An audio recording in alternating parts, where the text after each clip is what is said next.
Want to install FFmpeg on Windows 11? In this video, I will guide you step by step on how you can do that. First thing you want to do is open up any web browser. Now search FFmpeg. Go ahead and click on the first link. Hover over the Windows icon. Now click on the one which is gyan.dev, select that. Now you want to find the full .7z option, select that to download it.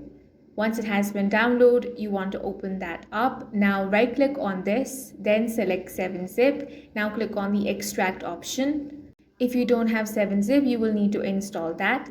Now you want to extract it somewhere other than the downloads folder.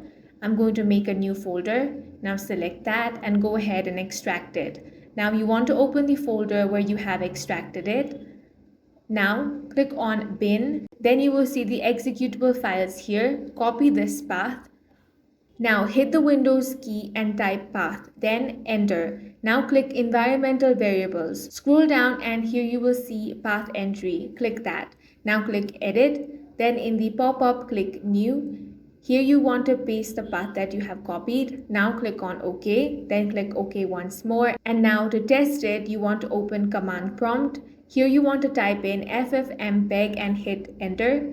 Now you will see a bunch of words over here, which means that you have installed it correctly. That's all for this video. If you found it useful, make sure to hit the like button and subscribe for more videos like this.